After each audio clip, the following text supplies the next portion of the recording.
Courage, creativity, commitment, culture, these are words to describe what today's guest has demonstrated over the course of her business. So if you want to hear about somebody getting it right, even during tough times, you are in for a treat today. Welcome back to the Spotlight. I'm Warren Coughlin, your ever-loving host. Today we welcome Eugenia Lista-Zaharchuk, the founder of EL Productions. This is a company that, upon embracing a values-based approach to leadership and really to business generally, has seen some remarkable growth, even during the pandemic, a time that eviscerated others in our industry, and has led to a recent acquisition of another company to expand their ability to serve their clients. They have an incredible ability to retain clients through a combination of truly excellent work and the development of strong relationships. And we're going to talk about all of that today. Eugenia, welcome to the Spotlight. Hello, thank you. I'm excited to be here. So one of the things we do here is start each episode with some value right out of the gate in case people can't hang out all the way through. So although we do encourage you to listen to the whole thing, as usually there's some brilliant nuggets that emerge in the last few questions. But Eugenia, if there is an entrepreneur listening right now who wishes they could have a stellar team that they could trust to look after their customers, what's one thing you'd suggest or recommend? I would probably say to think about bringing your team, however many members you have, bring them together and start to have conversations around what matters most to you. Not just in your work life, but in your personal life. And then begin the journey to developing a values-based organization, so that so that you're feeling and creating a sense of community and a place where people who are looking to work and join an organization feel valued and feel like what they're doing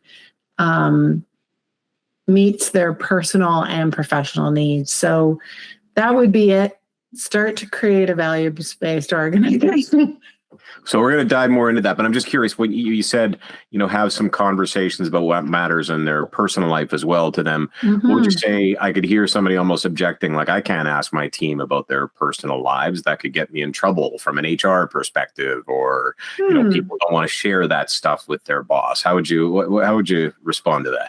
Well, I think what I would say is, like, look, do you want to enjoy doing what you're doing?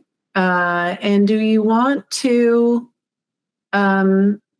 proceed in your job and feel fulfilled and feel that you have trust in your colleagues and that your colleagues know you and not just trust you, but you trust them? And do you want to make the best out of your work situation? And in doing so, in order to do that, you kind of got to get to know one another. And you need to, in order to get to know one another, then you need to ask questions like, what matters to you? Like, what's important to you? Because if what you love to do in your non-work hours and what matters to you in your non-work hours, if you could actually bring that into your workplace and actually be working with people who are meeting those needs and clients who are meeting those needs, that makes a massive difference to just your how you approach work in general. To me, like actually developing real human relationships. Yeah, exactly. Shocking. So tell us a little bit about EL. What do you do? Who do you do it for? Yeah, so simply put, we began as a creative production agency. And so, our origin story is we started in retail driven events, consumer-facing events, where we were developing essentially shows or live productions, like rock concerts and product launches and fashion shows, and then we quickly stepped into the corporate world, and so we produce meetings, conferences, live events, everything soup to nuts, really, and also develop creative assets and things like videos and multimedia, animations, and anything technical and show related is really our sweet spot. What we have been producing over the past 30 years. And so, what prompted that shift from that sort of earlier marketing focus to the corporate focus? Honestly, it was an accident, kind of, because mainly our clients were luxury brands and or agencies that had clients that were like luxury brands in retail specifically, and so we were doing a lot of, as I said, consumer facing. And then we got introduced to a very large communications agency about 10 years in, that was looking for a boutique sort of fashion production agency that could help them with their fashion shows and product launches inside their corporate clients. And so we kind of were invited inside a corporate conference to partner with this other agency, and became exposed to sort of corporate meetings, employee recognition events, and started to see a whole other world outside of consumer-facing programs to now go internally into corporate events. And so we thought there was a bit of a niche there where we could bring our consumer sensibility and be ready for anything kind of attitude and way in which we worked, and bring it into kind of an in the box corporate setting and make it exciting. And so that's how we kind of ventured into corporate. Now probably 95% of what we do is corporate programming, corporate events, helping corporations with their employee events. And what kind of corporations? Like, when people hear that, are we talking, huge corporations? Is it like events like for 150 people to get together? Or are they, like what kind of scale are we talking about? So small to large, financial companies with audiences of up to 2,000 to 2,500 people. It could be tech companies doing sort of launches for like product launches, like Samsung launching, a new phone, and 10,000 to 30,000 people showing up in a public space, to even just a simple town hall or an AGM with a corporate client that's just trying to reach out to some of their senior executives, maybe audiences of anywhere between 25 to 100 people. So it ranges. Nice. And you have a really interesting brand promise, and I wanted to talk about it a little bit because I love it for two reasons. One, it's super short and succinct, but it also packs an immense amount of meaning into just two words, and it's produce greatness. And I really like how it was crafted, because it's not just we produce greatness or we're producing greatness as if it's only you. It's like, in two words, it's simultaneously a call to action, an invitation, a promise, and it really implies kind of collaboration between you and the client and everybody who's involved. And in addition, greatness, I just think is a very cool word. Like, it's not perfection. It's something more emotional than excellence. So what do you mean by greatness? That's an interesting question, because it's so hard to define. It's like when we came upon that word, we were like, that's it. It's perfect. It's a perfect definition. But when you think about it, has so many meanings, and you're right. It's not exceptional. It's better than exceptional, and it's not.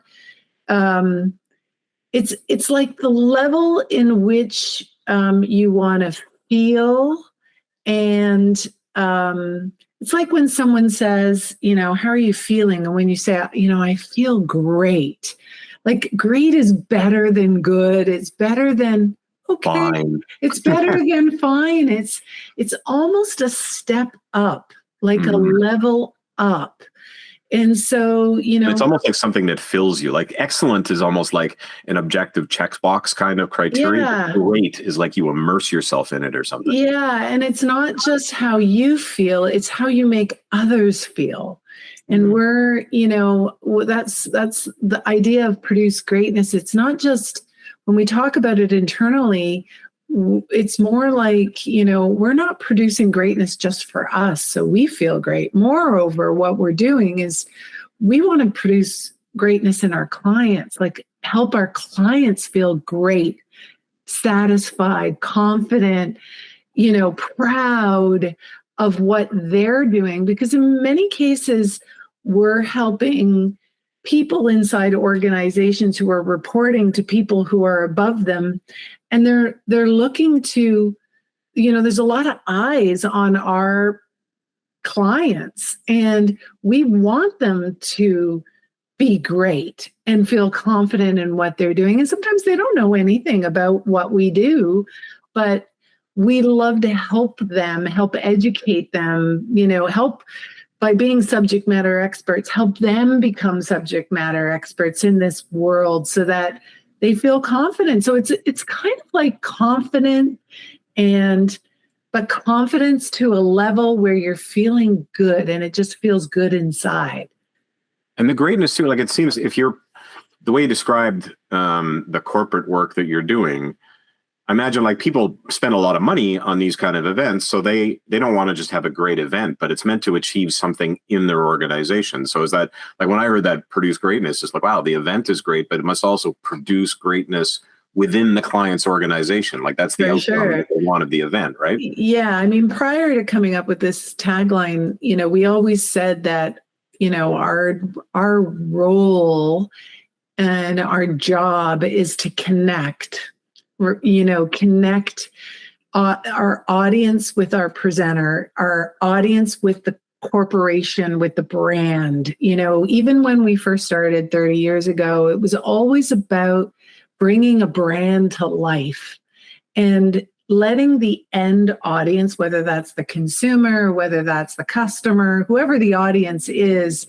really connect like on an emotional and personal level with what's being communicated. And so, that's what when that connection is made, it's like an energy, like a buzz, like a synergy that just starts to vibrate. And so many of our corporate clients are trying to reach their employees or their sales force or their clients and their customers, and they're looking for, ways in which they can make that connection stronger and meaningful and matter. And so our approach really to coming to events is about thinking about the audience first. Mm-hmm. And thinking about what is the audience, why are they there? What is it that you want them to walk away with? Not just because they want to feel good or they ate something delicious and they want to go away and talk about it. It's deeper than that. It's more about how do you want them to feel, because these are your employees or your customers. You want them to not forget. You want them to remember and learn something so that the audience is feeling good. The audience is feeling like they can take away a learning and be more evolved from it. So in a way, we're kind of like a conduit to help our clients really connect and create that feeling of, nice. It's almost like that Maya Angelou statement that I think it's Maya Angelou, isn't it? That it's people may forget what you say, but they'll always remember how you make them feel. Yeah. Yeah. Yeah. Now, you also try to encourage greatness in your team as well a Oh, for lot. sure. So why is that so important to you? Like you talked about that, your very first answer was about, building this culture and values driven and stuff. So like making greatness in the team, why is that so important? Yeah, I mean, you can't make someone feel great if you don't feel great yourself. And, I think, you have to, it's really, really important to empower your team to be confident. As I said earlier, feel like they're trusted, like what they have to say matters. And if you feel great as an individual, you feel confident, you feel heard, you feel like you have a voice, you know um, then and only then can you start to help others feel great and see what greatness can be. Hmm. Because if you don't understand it yourself, how can you deliver that Right. to somebody else? It's almost like paying it forward. You have to receive it and understand it and get it, and then you can take it to the next level. Nice. Now let's get into your personal story a little bit. Like you came by entrepreneurship pretty honestly, didn't you? Yeah, yeah, yeah. My sister and I laugh at this, because we've been working ever since we were kids. And you come from an entrepreneurial family. Yes, very much so. Both my mom and dad sort of are entrepreneurs. Both started their own business. My mom was a seamstress, and sewed clothes for the rich and famous in Toronto, and met my dad, who's was an entrepreneur.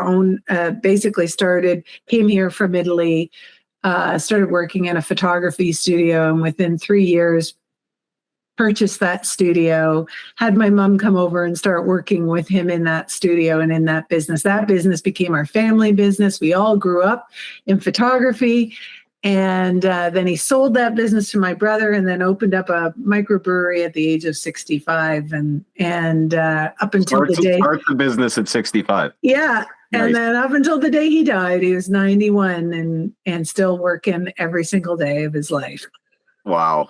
Yeah. Where did you get your start? Like, how did you wind up making that leap into entrepreneurship for yourself? Yeah, it's interesting. I've always had a little bit in me, and it's again instilled by my parents, always wanting to do something of my own. But after university, I majored in math and business, and came upon a job at that I saw at Simpsons. Many, I'm dating myself now and aging myself, but it was for a special events coordinator, a fashion special events coordinator. And at the time I was teaching modeling, and very much involved in the fashion industry.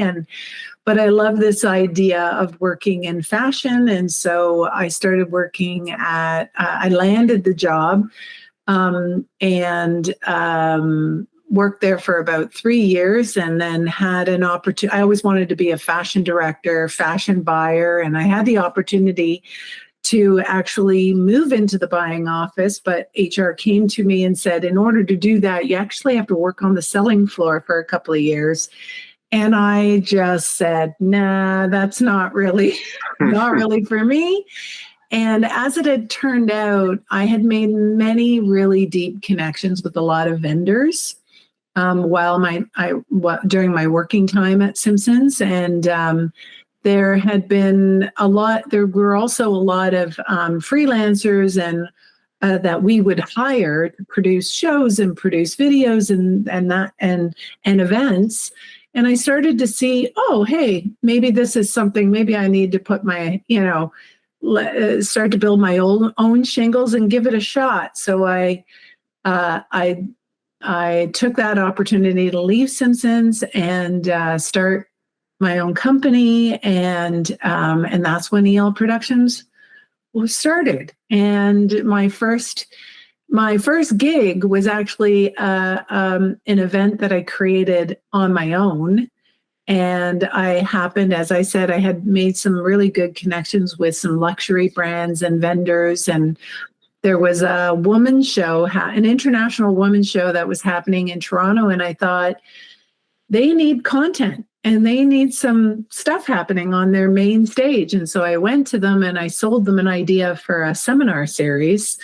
And they said, if you can build it and bring it to our stage, you can produce it on our stage. And so I went after the sponsors. I self funded it through sponsorship and all that good stuff. And Jeannie Becker was the host. She's a friend of mine. And we had, models came on stage to do a fashion show. We had Jones New York become a sponsor, and we gave out lunch boxes, and it was just a whole bunch of fun things. But that's how I started kind of creating my own event. And then it just grew from there. People just started to ask me to produce big events for them, and it just kind of grew. I love that. You sort of created your own opportunity out of the gate. Exactly. Well, when I started at Simpsons, it was a small little event department and we didn't have a budget. And so my boss at the time, who I owe a lot of credit to her. Her name's Melanie Diamond. And she was the most resourceful woman I'd ever met. But she was hardcore. She would say, Eugenia, you're going to have to do these events, but you have no budget. So you're going to have to figure out how to make something out of nothing. And, we had people that would come into the store on a regular basis. And we had vendors who wanted to put fashion shows or product launches on, but they didn't have money to do it. We had an opportunity to reach an audience, which is who they needed. So we just needed to really think resourcefully about how to bring partners in and sponsors in to kind of help fund the event. And everybody had the same need to reach the same audience. And so that's kind of where that mentality of, making something out of nothing kind of began. And so it still stays with me today when, I'm working with the team and they're so used to, sometimes having big budgets. And I said, sometimes you get more creative with no budget. That's right. Yeah. And so it's kind of an interesting ride. Now, you said in a previous conversation, you said that when you consciously made that decision to kind of lead with values, things really started to change. Yeah. Can you talk a little bit about that, like how you got there? And what was the kind of change that initiated? I mean, this sort of happened about 10-ish years ago. And, so I was like 20 years into the company. And I usually say the first 10 years was when I was playing, just taking whatever gigs came our way and just doing it. And, we had between full-time and freelance contract people, we had about 6 or 7 people working within our team. And then I got married and sort of downsized the business and kind of focused on growing my personal family, had a few clients and sort of managed it that way. But once kids were old enough to kind of be in, little selves, I really did focus on, what do I want to do with EL Productions now? How do I want to, do I want to grow it and really give it a shot and really make an effort? And the very first thing I noticed is that, I'm a big believer in teaching and training. And I had some freelance gigs of teaching at schools and university and event production. And I noticed I was bringing a lot of interns into the company, training them, and then they'd leave. And I thought, well, why isn't anybody staying? Why do they come and then they go? Is that what I'm meant for in this world, to be a bridge to help people transition to the other side? I still believe that's my calling, but I wanted to kind of keep people and keep some of them for your own business. So that it kind of worked. Anyway, that's when this idea of values sort of came into play. And it really had to start with me first, and just kind of identifying what are my personal values, what matters to me, so that I could kind of streamline my life, because I had way too many buckets. I had two companies going at the same time. I had another company where I was planning events, again, creating events from scratch. It was called Jet Productions, and we were creating a show called Babes and Tots on the Go Show. And my girlfriends and I were owning this company. We were trying to do this like traveling seminar series for parents with kids below the age of 5. And I had EL Productions, and I was helping my parents who were running a microbrewery, and oh my goodness, and 2 kids below the age of 5. I was like, what the heck am I doing? So I needed to really distill down and get focused on, my priorities, what mattered. And so I went on a personal journey of personal values and how that was important. And then, of course, I met you, Warren, along the way, and we started to have this conversation about, how do I bring these values into the organization? How do we keep people here? And so that exercise was really exciting, where at that time we were about 4 or 5 full-time people in our team, and we all sat around the table and just literally threw up on paper against the wall what mattered to us, and went through that values exercise. And that really was the kickstart of the new EL Productions, and what began of it. And so what's been the result? Like what's sort of like the before and after picture of, after embracing this kind of values approach? Yeah, well, once we started to embrace it and use it in our language on a daily basis, incorporate it into our meetings, and really just lean into what mattered to us, and stand by these values. More than the values itself, it's the behaviors that define the value, which I think were more important, because the word, like, even if the value, one of our values is trust, like trust can mean so many things, but when you dig deep into the behaviors that inform that word trust, there's so many more detailed meanings behind it. And it was easier for us to use the language of the behaviors on a day-to-day basis, and actually have self-reflection inside. So what actually ended up happening is it changed the way we looked at our clients. It changed how we conversed with our clients. It's almost like we started to attract people and clients who were feeling the same as we were feeling, and what we were thinking, and what we were wanting. In fact, our number one client actually started to go through a values-based evolution themselves. And it was crazy, because their values and our values were aligned. Funny was remarkable.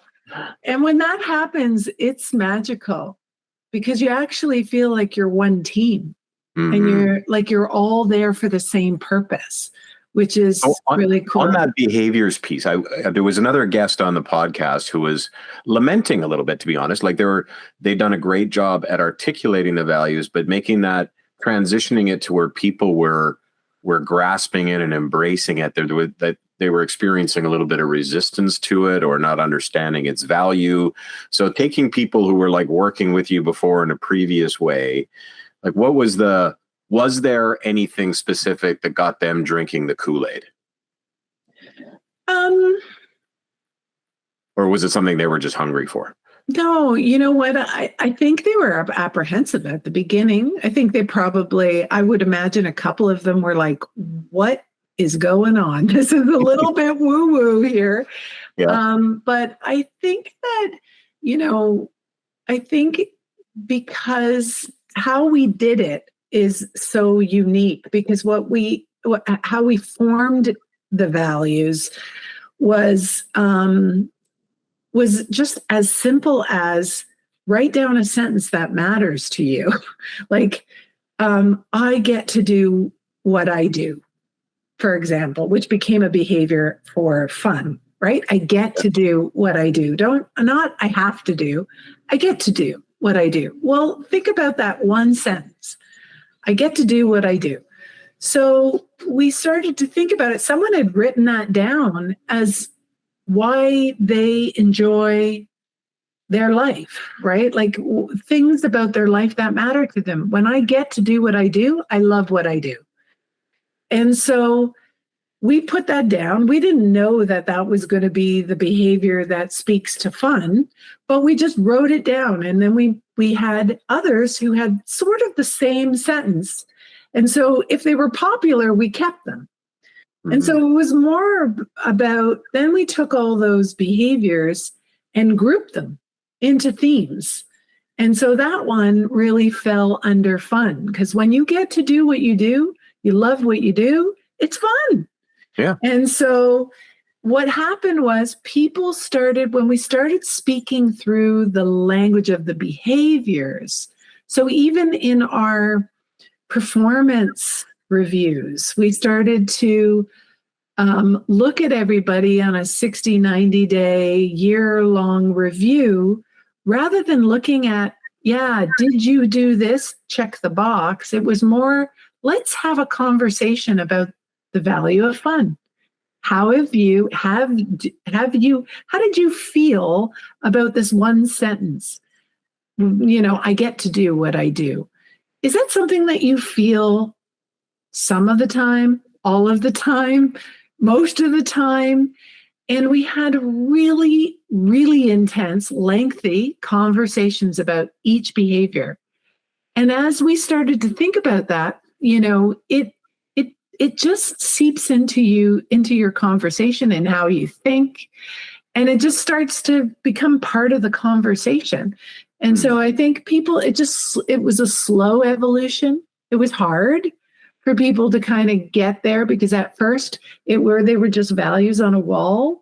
But as we started to incorporate them into daily conversations in our morning huddles, really bringing it up if there was a conflict amongst teammates or an icky feeling that somebody was feeling because they were having conflict with somebody else, we actually started to say, what value is missing here? Typically, I remember when I was going through my personal value exercise with a colleague, friend of mine, I said, oh my God, I don't know what my values are. And she said, well, let me help you with this. She said, I want you to think about a moment when you're not feeling happy about something, like something makes you really angry. And I want you to really examine that. And I said, okay, well, it's when somebody speaks over me. And she said, oh, like your voice is being stifled. And I said, yeah. And she said, that's a personal value of yours being stepped on. When you feel angry or upset, it's something that matters to you is being stepped on. And it was really interesting. And I never forgot that, because it helped us in that conversation of like, listen, if you're having conflict with a colleague or a client or yourself, what is not being honored?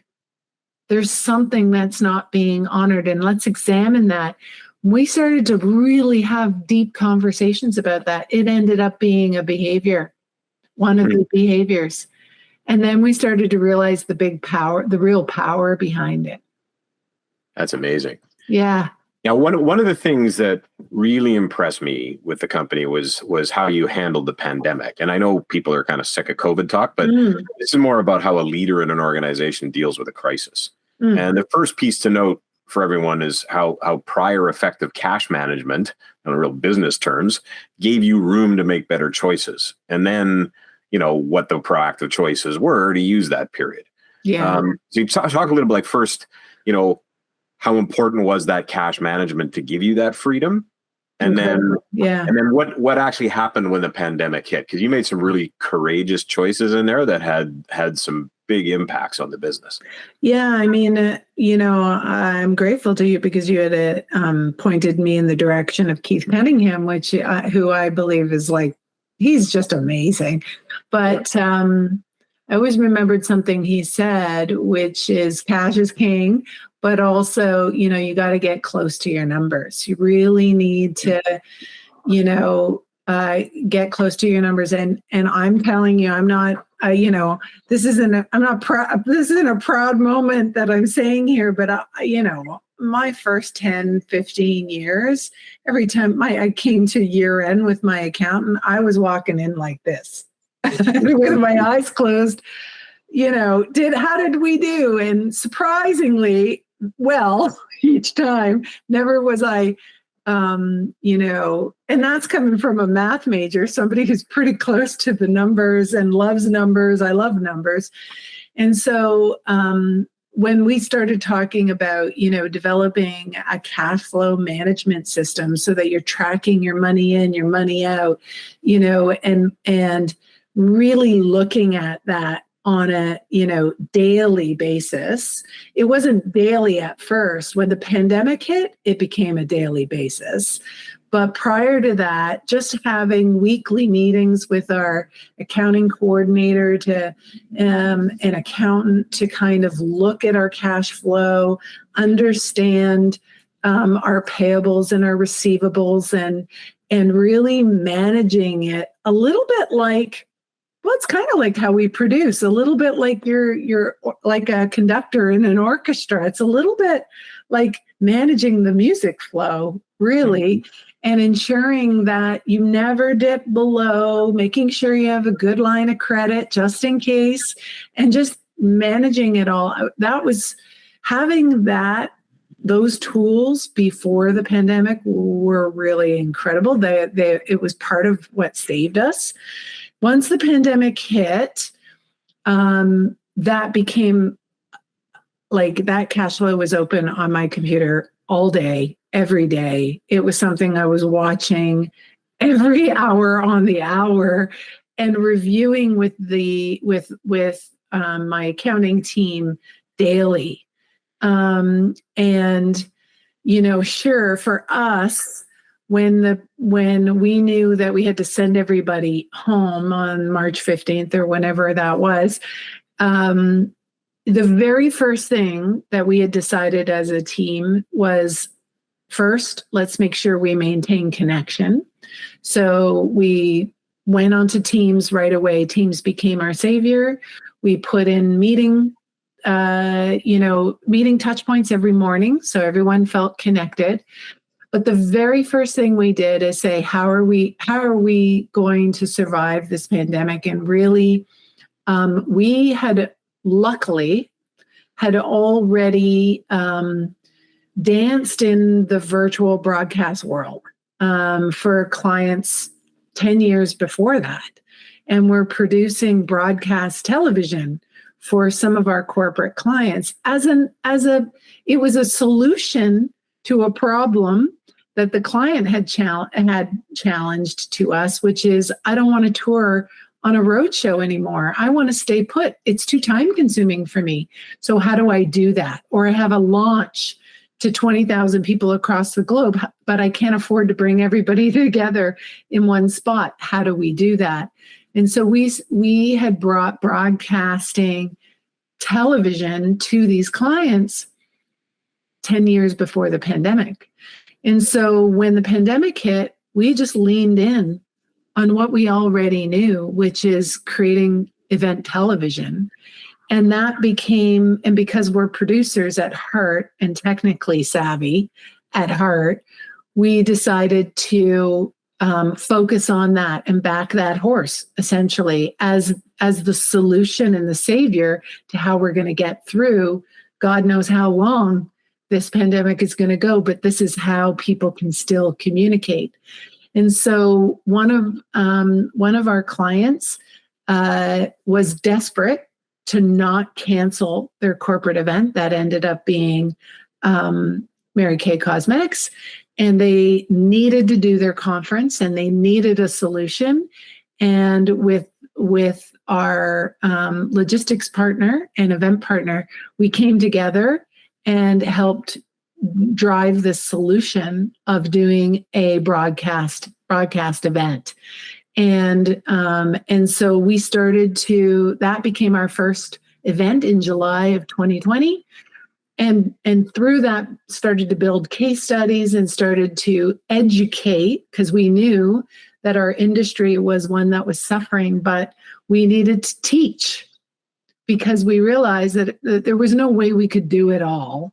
We needed to teach our competitors, our industry, our clients how to do it. So we started to create education forums, lunch and learns, and we just started talking and sharing. This is how you need to do it. This is the risk behind it. This is how you have to look at it. And just through becoming subject matter experts in how to get through it, people started to lean in and come and knock on our door and say, help us. And our business just grew exponentially. We were like 8 people before the pandemic. And by the time 3 years later, we were 24 people. It was crazy. But it's a great lesson, right? Like a challenge is an opportunity for innovation, particularly when there's still a need. Yes. Right? Like the need of your clients to have opportunities to communicate and bring their people together was still an existing live need. Exactly. It just had to be solved in a different way. And as long as a need is there, you can find a way to address it. Exactly. Now, you've also recently engaged your senior team in kind of leading and executing your 90-day planning. How's that working, and how does that help take some of the pressure off of you? Yeah, well, up until a couple of years ago, all decisions were being made by yours truly. And that became very big. It was really tiring, not only trying to survive through the pandemic and this like crazy growth that we were experiencing, and trying to find people and training people and just teaching them a new way of managing events in a different way. But it also just owning the company and running the company and just seeing all these people at the same time. It was impossible for me to continue in the way I was running my business. I was really working in my business. I thought I was working on my business, but I was kind of working sort of on my business, but mostly in my business. And it just became exhausting. And so we decided to empower some members of our team to become a management team. And there were a couple of things. Yes, we started doing the 90-day strategy planning, which we had tried before, but it never really stuck. And I think that it was because there was now a proper management team in place, along with creating a decision-making mechanism to allow this management team to start making decisions so that they didn't all come up to yours truly. Those two things combined together really helped alleviate the pressure on me, but also share the responsibility and accountability amongst the team. The strategy planning, the 90-day strategy planning also became something a little easier because now we were doing it together. We were having these strat plans around, what's our big audacious goal for 3 or 5 years, but what do we want to accomplish in the next 90 days? What's important? What's going to help move the needle and get us closer to that big audacious goal at the end? And just taking it in like little steps, little rocks that we needed to move out of the way to get to the big rocks at the end of the path. It's never smooth. Like our first really 120 that we experienced not too long ago went really, really well. And our current 90-day strategy that we're going through, we're stumbling. We're stumbling because it's really busy. Mhm. And I think what we're learning is that sometimes it's almost like, when you eat too much, like your eyes are bigger than your stomach. It's Right. almost like our eyes were bigger than our stomach. Like we had a fantastic strategy plan session, but we put too much in there, and we didn't, even though we asked ourselves the question, is this doable in the next 90 days? Nobody wanted to put their hand up and say, no. Everybody wanted to be a team player and try to make it happen, but it was impossible because there was all these other factors like vacations and busy schedules and business acquisitions and all these other things that came into play that, we weren't ready for. And so I think it's a work in progress, but it requires the team to be honest. It requires the team to be brave, to say, hey, you know what? This item I need to do is in critical situation. It's not going to happen. And your buddy Keith Cunningham has a line that says, a good idea that can't be executed is a bad idea. Yeah, exactly. But on the same note, I kind of like when people have the courage to put that red light up, and I like to applaud it, because that's brave to be able to say, hey, this isn't going to happen. Yeah. And even and as a team, we can decide, okay, is everybody okay that we're going to defer this to the next 90 days or not do this? And is there anything that's going to be impacted by making that decision? And if we say that, yes, there is something, then we have to review that. And we have, as a team, as a collective, and make that decision together, because there's not just one person. This is a team, and we're a community. We're moving together. So it's decisions, it's hard decisions that we have to make together, and realize that our choices are going to have impacts and results. The brilliant thing of that, though, and I talk about this with clients all the time, is a plan is a framework for decision making. It's not necessarily written in stone. And as long as you're still referring to it, because the danger is always something happens and everyone just reacts to it. Yes. And then they lose the thread on what they're doing. But to sit together and say, okay, we now have to make a proactive choice in light of new information that says the things on here can't all get done. So how do we reprioritize? And you're still, what you're really doing is doing strategic planning in real time. Just making course corrections on the way to make sure you still land the plane where it's meant to go. Well, even yesterday, the team brought up, we were having our management meeting and reviewing our strategy plan, and someone put their hand up and said, is it okay to say that we're not going to get this done by the end of our 90 days? Like, is it okay? And I said, well, let me return that question back to all of you. Is it okay? And people's hands went up and said, it's okay. It's okay. And so I said, well, then it's okay. But we just have to have a conversation around what is impacted if it doesn't happen now. And are we okay to accept that? And if okay, then it's okay. Exactly. Now, last thing I want to ask you about, you've done all these big growth initiatives, and you recently decided to try a new way by expanding your services and growth through acquisition. Yes. That's a pretty big step. How did that come about? Really by fluke, to be honest. I mean, in a way, maybe not by fluke. I don't think it was a fluke. You know what? I think I'm a big believer that when you ask for something and you put it out to the universe comes back to you to respond. We had brought a couple of people onto our team that really wanted to explore and diversify our offering. So up until this point, our focus has been really on project management, production, creative production. And yet there were members of our team, but also all of us that know how to execute events from soup to nuts. But we kind of focused in production and technical, and because that's what we love to do.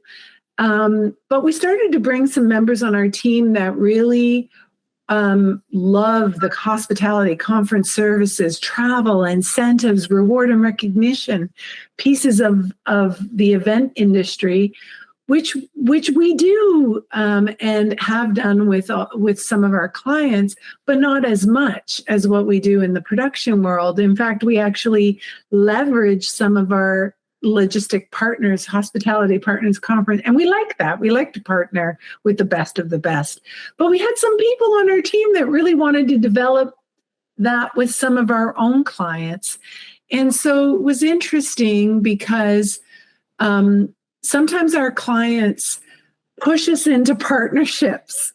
And it's just by accident because maybe there's something that we do really great, and their other event partner does something really great and they want to combine us together. Well, it just so happened that a client put two companies together in one of their events. They asked us to handle talent sourcing and entertainment and recruitment, while this other team was doing everything around the event, the full kit and caboodle of event management, and really specialized in reward and recognition. And so we had an opportunity to work together. It was a bit icky because we were kind of dancing in their house and it felt kind of weird, but our clients had kind of mashed us together. We did the event and they were very gracious, and we were very nervous about being in their home. But at the end of the event, one of the owners of the company had approached me and said, "Hey, would you be interested in having a conversation about collaborating?" And so I thought, sure. I mean, I'm always interested. I love partnering. So, that sounds really good. And she called me and she surprised me because they were actually looking to retire. And they have been in the business almost as long as our company. And they care deeply about their clients. They have a fantastic reputation with their clients of doing great, really creative work. And they actually danced in the world of reward and recognition, a place where we were kind of looking to start to dance. And so she actually said, "Would you be interested in acquiring our company and maintaining the way in which we work? You guys have a great reputation in execution. We have a great reputation in creative. Would you be willing to take our baby and carry it forward?" And I was honored. I wasn't expecting that at all. And it was lovely. We just decided to be super thoughtful and inclusive in how we were going to do it. And I made the decision. We looked at the numbers and did some really due diligence to really think it through, and both at their clients and their work that they produce, as well as, what do the numbers look like, and was it a viable business decision? And I leaned on some incredible resources like yourself, Warren, my HR consultant, my accountant, my legal team. And honestly, those four entities, along with myself, just really examining all aspects of it, we just decided to make a go of it and to be really thoughtful in how we did it. And we pushed it forward. We did it. We did it. Congratulations. That's so great. It was really exciting. Just last two questions for you. First one is, one personal quality that I most had to improve or overcome. Oh, personal quality. I think I would say that the word ornery comes to mind. Oh, I know that sounds funny, Doesn't But sound like you. it doesn't sound like me, but it's where I go. There was a very good friend of mine when I first started EL Productions who worked with me, and she was my best friend. And she called me over to her house one day and she said, you know, Eugenia, everybody loves working with you, but you can be scary. And she said, I don't know what causes you to be scary, but you are intimidating. And they get afraid. And my fear is that they're going to leave because they're afraid of you. And she said, it's this ornery tone that you have. And, you know, that's hard to hear. And it's hard to hear from a girlfriend, but she just said, you know, I love you and I know I can say this to you. And she said, what's causing it? And I said, it's fear. Fear of failure, fear that my name's on the door, fear that something's going to get dropped. And this need, you know, I'm an A grade player, just like a lot of A personality, just like a lot of my teammates. And you know, you want to own it. Like I said, up until this time, I've been working in my business, not on my business. It's taken me a long time and this is going to be a lifelong journey for me, but to just allow grace, more grace, right? To grace for myself, grace in others, and to allow people an opportunity to learn. And I think using some tools like the 131, where you're allowing people the opportunity to solution and think up solutions to problems and come forth with recommendations, so that I'm not feeling like I have to do it all. Like I have to, you know, solve it, because as soon as it comes to me, the angst, the tightness in my chest starts, and I start to get fearful that it's all on me. And so I think allowing people an opportunity to provide solutions, recommendations, to make decisions, giving grace, I think, is probably what's helped me temper the ornery that comes up in me. And then the last one is, what's one personal quality that most contributed to your success? So no false humility. What's the thing that really drove your success, the personal quality in you? I think my love for giving. Mm. I love, like, even in my family, like, people know that I love to give more than to receive. And I love a sense of community. And my most favorite thing is sitting around a table with people and just breaking bread and talking and chatting. And I can do that forever. It's the Italian side of me, but I love that sense of community and giving, and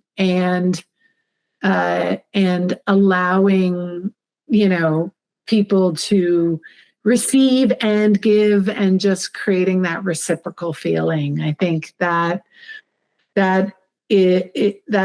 opportunity has, and that strength in me, and that desire to learn and always educate and always share knowledge, give of knowledge, not be afraid to share that knowledge, even if they're a competitor. There's lots of work out there, but just teach, share, give is probably what has allowed me and my team to grow. I think that's a great place to finish off, because you've given so much of your time here today and a lot of your experience. And I think there's tons of gold in here if people were really paying attention. There's vision and passion combined with really clear business discipline, willingness to learn, engaging the team, commitment to culture. So thank you so much for taking the time and sharing all of that with us. Now, how can people find you? Where can people find you? Well, you can find me on elproductionsltd.com. www.elproductionsltd.com is our website. Check us out. Produce greatness. Thanks so much. Thanks, Lauren.